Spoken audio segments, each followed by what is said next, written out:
Dopo essersi contesi Stefano Sensi, Inter e Milan potrebbero affrontarsi di nuovo in un derby di calciomercato. Oggetto del contender è ancora un centrocampista, stavolta si tratta di Arturo Vidal. L'ex Juventus è un vecchio pupillo della dirigenza nerazzurra, che già la scorsa estate aveva provato l'assalto al calciatore che poi approdò dal Bayern Monaco al Barcellona. Conte sarebbe più che disponibile ad allenare nuovamente il cileno, attualmente impegnato in Coppa America. Su Vidal però potrebbe inserirsi anche il Milan, ancora a caccia di un centrocampista dopo aver perso Sensi. L'Atletico Madrid di Diego Simeone si inserisce nella corsa per James Rodriguez. Secondo Cadena Ser, il calciatore colombiano sotto contratto con il Real Madrid potrebbe coprire la casella che lascerà libera Griezmann. Un ostacolo dunque per il Napoli di Aurelio De Laurentiis, che da tempo è vicino a Rodriguez. Ancelotti ritiene importantissimo l'acquisto del colombiano per farne una pedina inamovibile del Napoli della prossima stagione. Un prestito oneroso da 10 milioni di euro, un riscatto obbligatorio nel 2020 o nel 2021 da 27 e poi quindi l'ok per far firmare al colombiano il quinquennale, scadenza 2024, da 6,5 milioni a stagione. Queste le cifre messe sul piatto dalla società di De Laurentiis per convincere il calciatore.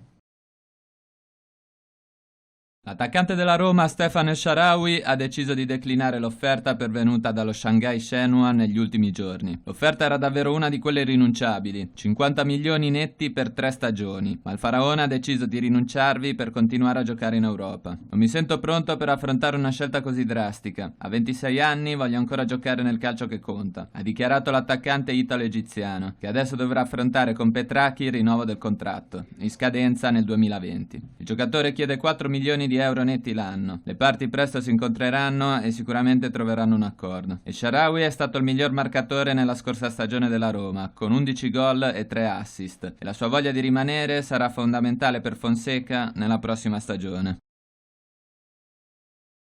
L'opinione dei cittadini milanesi sull'assegnazione delle Olimpiadi invernali 2026 a Milano e Cortina. Sono un'ottima iniziativa fatta da Milano, perché con tutte le polemiche politiche non stiamo qui a parlare, no? Ok, è una cosa giusta perché rilancia comunque il paese, perché noi adesso siamo abbastanza messi male, no? Rilancia il paese e speriamo che rilanci anche l'economia. Non è che credo che poi sarà questo granché, però qualche cosa si farà. E comunque sulle Olimpiadi ovviamente va bene, l'importante è che siano gestite in modo corretto, perché altrimenti sprechi un'opportunità, non so se mi sono spiegato. Bene, ottimo, dopo l'Expo ci voleva. Siamo un bel traguardo per l'Italia, diciamo, visto che mancava da tanti anni, quindi anche facciamo girare l'economia un po' anche in Italia, ecco, così. Sì, è stata comunque una bella vittoria per Milano, perché comunque porterà anche alla crescita culturale di questa città. Nonostante ciò che dicono alcuni, che dicono che sono solo una buttar via di soldi, secondo me comunque porterà tanti turisti, quindi tanti soldi, e ciò è una cosa buona per la città.